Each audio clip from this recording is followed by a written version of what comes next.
Di era modern ini sulit bagi kita untuk percaya mengenai manusia berkepala anjing. Tapi di sisi lain, persebaran dari kisah manusia berkepala anjing ini kita temui di belahan dunia manapun gitu. Atau banyak sekali kisah mengenai manusia berkepala anjing ini. Termasuk cerita rakyat Indonesia, kisah mengenai kepala anjing ini begitu banyak. Dan puncaknya, kisah yang membuat saya benar-benar berpikir mengenai manusia kepala anjing ini secara mendalam adalah ketika saya temui kisah manusia berkepala anjing ini ada di tradisi gereja. Bahkan seorang santo gitu atau orang kudus yang adalah manusia berkepala anjing bernama Santo Christopher. Jadi sebenarnya siapa manusia berkepala anjing ini?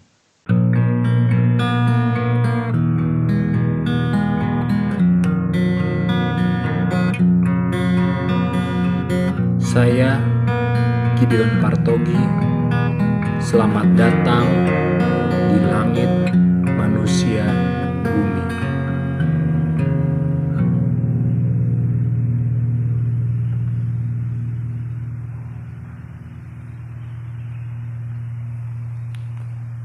Kita kadang berpikir bahwa ya agama itu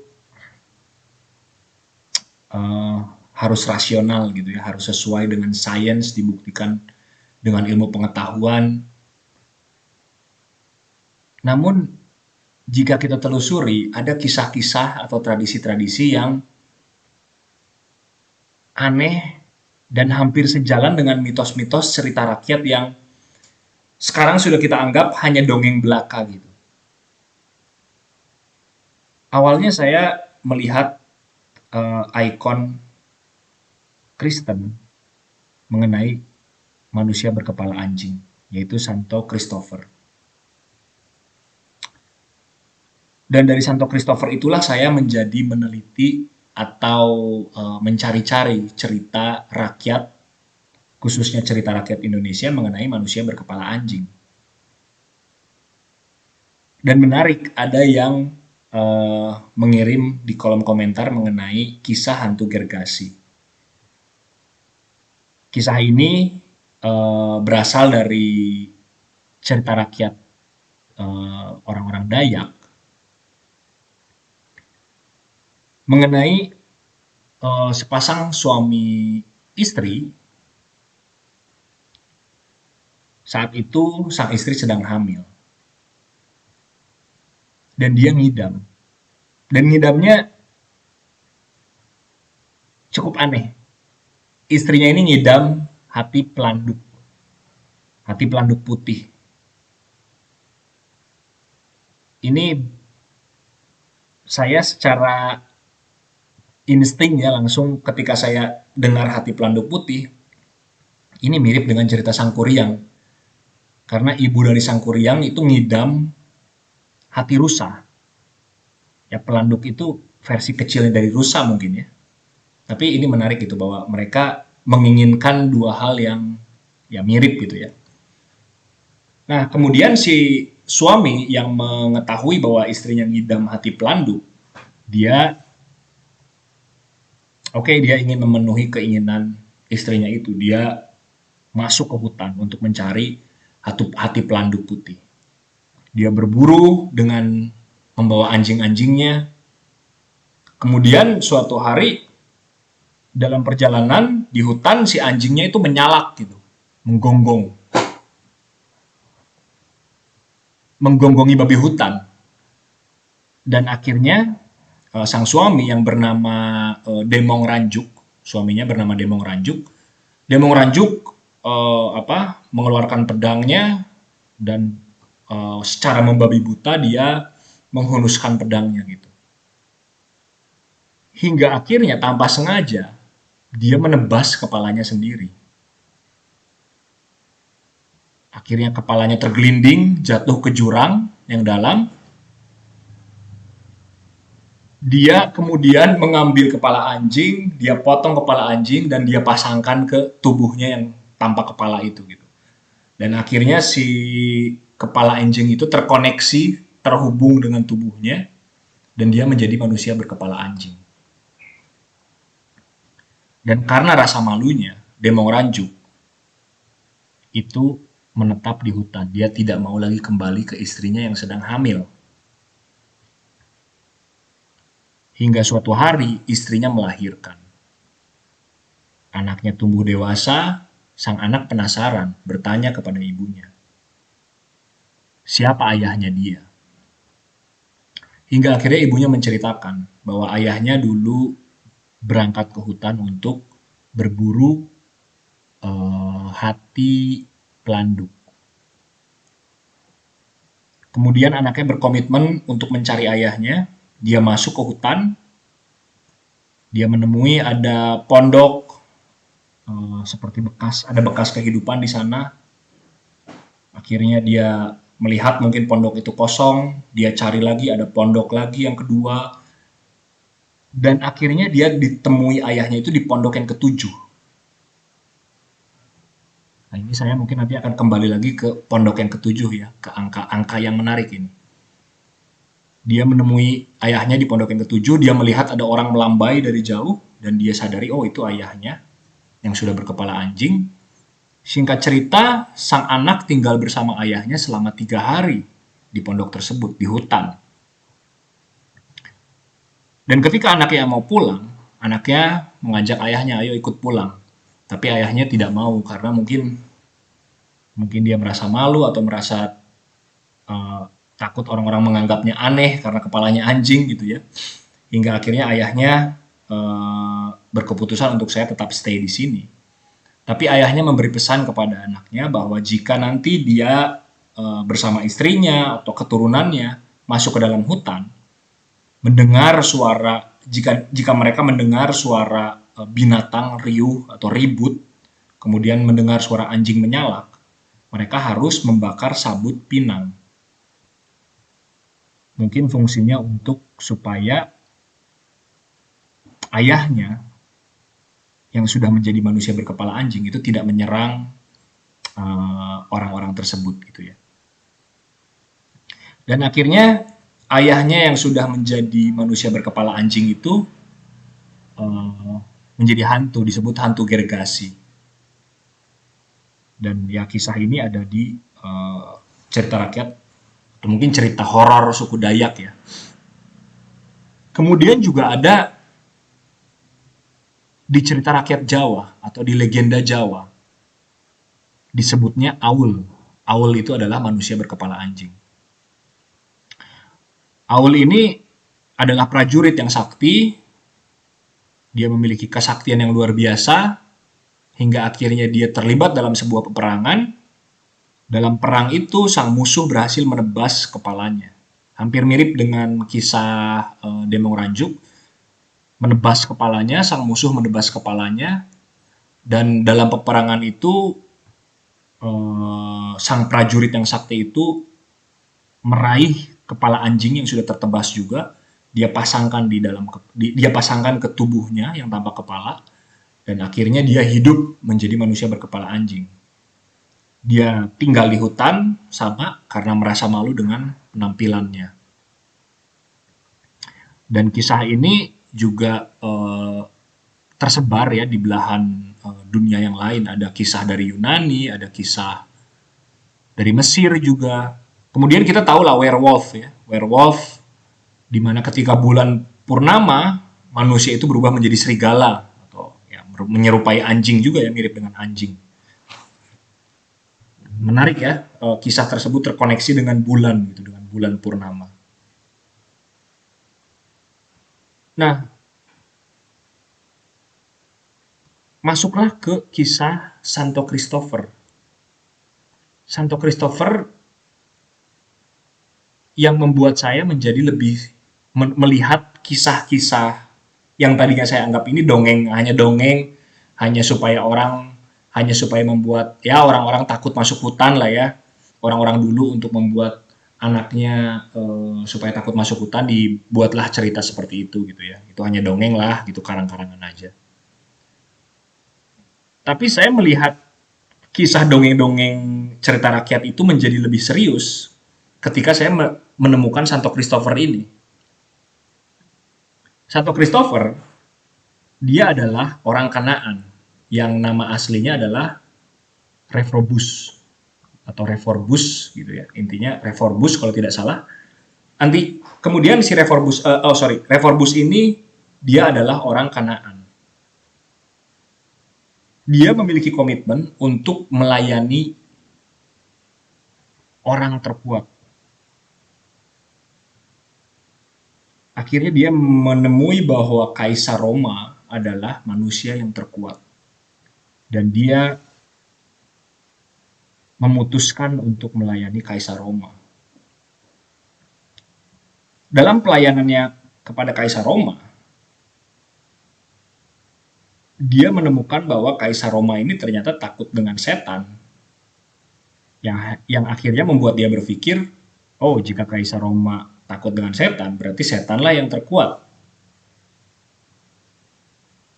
Reforbus yang memiliki komitmen untuk melayani yang terkuat, akhirnya dia pindah haluan lah gitu ya, dia menjadi pelayan setan. Namun pada satu titik, dia menyadari lagi bahwa setan ini takut kepada salib, yang membuat dia penasaran siapakah salib ini. Hingga dalam pencariannya, dia menemukan bahwa salib itu adalah simbol dari Kristus gitu ya. Dan akhirnya dia pindah haluan lagi, saya mau melayani Kristus. Dalam pencariannya, dia bertemu dengan orang kudus, dan orang kudus ini memberikan tugas kepada Reforbus untuk menyeberangkan orang menyeberangkan orang yang dibatasi oleh sungai gitu. Jadi ada sungai besar di area tersebut dan orang tidak bisa menyeberang gitu ya. Hingga Reforbus yang juga memiliki tubuh yang besar karena dia juga giants juga, dia raksasa juga. Raksasa berkepala anjing. Jadi Reforbus memiliki tugas untuk memindahkan orang dari satu titik yang ini ke titik yang ini dengan melewati sungai. Karena dia memiliki tubuh yang besar, jadi orang-orang yang menyeberang itu dia pangku. Dia pangku untuk menyeberang. Suatu hari, dia melihat ada seorang anak kecil yang ingin menyeberang. Oke, dia pangku, seperti biasa, dia pangku. Dan ketika di tengah-tengah perjalanan ingin menyeberangkannya, dia merasa bahwa anak ini semakin berat dan semakin berat sehingga akhirnya dia tidak bisa bergerak gitu. Anak ini berat sekali padahal tubuhnya kecil. Hingga akhirnya dia melihat bahwa anak ini adalah Kristus gitu. Kristus yang masih kanak-kanak ya. Kenapa Kristus ini berat? Karena Kristus memangku atau menanggung dosa dunia gitu. Karena Yesus memangku dunia ini gitu. Sehingga Reforbus yang memangku anak itu yang adalah Kristus, dia juga menjadi merasa berat sehingga akhirnya tidak bisa bergerak. Akhirnya Reforbus ini ditetapkan menjadi santo yang bernama Santo Christopher. Christopher itu memiliki arti pemangku Kristus. Nah, tadi di awal cerita dikatakan bahwa Reforbus itu adalah orang Kanaan. Ada juga yang mengatakan bahwa Reforbus itu adalah keturunan dari Cynocephals. Cynocephals itu merupakan suku yang memiliki perangai yang mengerikan atau wajah yang mengerikan. Jadi suku ini sengaja memodifikasi wajah mereka, seperti giginya diperuncing, katanya si pipinya dipotong supaya maju ke depan atau gimana, sehingga wajahnya itu menjadi mengerikan. Jadi si Reforbus itu adalah keturunan dari suku Cynocephals ini. Ya, ini adalah legenda-legenda yang legenda-legenda seputar Santo Christopher itu ya, atau Reforbus itu ya. Jadi memang banyak versinya, tapi pattern utamanya adalah seperti yang saya kisahkan tadi, bahwa dia memiliki tugas untuk menyeberangkan orang dari satu titik ke titik lain. Dan gereja juga sempat agak agak gagap ya, agak canggung untuk mengenai kisah Santo Christopher ini, mengingat bahwa dia adalah santo yang berkepala anjing gitu. Karena ikon atau gambar Santo Christopher ini sudah banyak sekali diproduksi gitu, sudah banyak sekali dibuat gitu ya. Sehingga akhirnya semakin kesini gereja semakin merasa canggung gitu ya. Dan akhirnya ada keputusan untuk melarang menggambar Santo Christopher dengan wajah manusia berkepala anjing, tapi ganti menjadi manusia bertubuh besar gitu. Karena dia raksasa juga, giants juga. Bertubuh besar yang sedang menggendong bayi Kristus yang masih kanak-kanak. Santo Christopher ini adalah menjadi santo pelindung untuk orang-orang yang melancong atau orang-orang yang melakukan perjalanan jauh. Jadi Santo Christopher itu ikonnya itu dipasang atau digunakan, biasa dijadikan kalung untuk orang-orang yang sedang melakukan perjalanan. Nah, kita lihat bahwa dia juga berasal dari Kanaan. Dan jika kita lihat Kanaan itu sebelum diduduki oleh Israel, ada suku-suku raksasa juga di sana. Atau yang disebut orang-orang enak gitu ya. Dia adalah suku-suku yang bertubuh besar gitu. Dia seperti raksasa. Kemudian Kaleb bin Yefune, tokoh Alkitab, yang bersama-sama dengan Yosua, Kaleb itu arti dari nama Kaleb adalah anjing. Nah, kenapa ini menjadi menarik? Karena Kaleb bin Yefune itu adalah orang Kenas, bapaknya itu adalah orang Kenas, dan orang Kenas ini katanya terkoneksi dengan suku Kanaan. Jadi Kaleb dengan nama yang artinya yang Kaleb yang memiliki keturunan Kanaan lah, dari suku Kanaan, yang arti namanya adalah anjing, dan juga ada Santo Christopher yang berasal dari Kanaan. Nah, ini menurut saya oke, jadi kita seperti bisa melihat koneksinya ya, bahwa ada runtutannya gitu. Nah, kemudian juga yang membuat ini semakin menarik, Yesus di kitab Injil, dia pernah berdiskusi, pernah ada percakapan dia dengan perempuan Kanaan. Dan menarik kata-katanya. Saat itu perempuan Kanaan meminta Yesus untuk menyembuhkan anak perempuannya. Namun kata-kata Yesus seperti ini kepada perempuan Kanaan ini. Tidak baik memberikan makanan anak-anak kepada anjing. Dan jawaban perempuan Kanaan ini, ya tapi anjing-anjing itu bisa memakan remah-remah dari meja anak-anak tersebut. Jadi si perempuan ini ingin meminta belas kasihan Yesus untuk menyembuhkan anaknya, dan jawaban Yesus adalah tidak baik memberikan makanan anak-anak kepada anjing. Kepada anjing. Anjing itu jadi siapa? Perempuan Kanaan itu. Dan anak-anak itu ya kita bisa lihat bahwa anak-anak orang Israel gitu ya, orang-orang Israel. Jadi tidak baik memberikan makanan kepada yang ditujukan untuk orang-orang Israel, tapi diberikan kepada orang dari suku lain gitu ya. Tapi perempuan itu jawabannya adalah, ya tapi orang dari suku lain juga, orang luar juga bisa makan remah-remah dari meja anak-anak itu.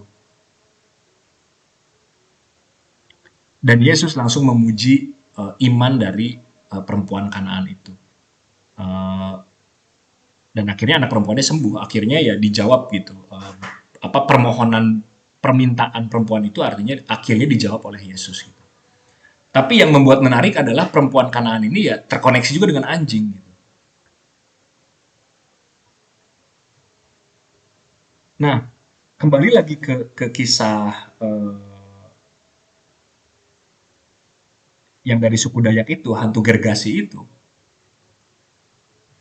Yang menarik bagi saya ketika si anaknya sedang mencari sang ayah di hutan,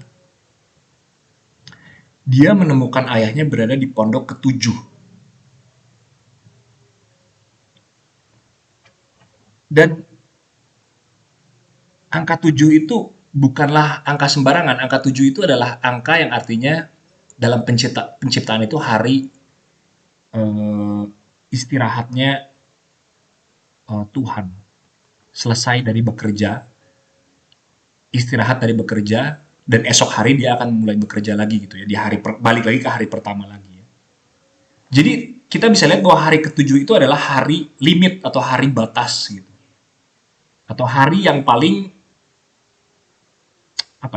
paling margin gitu.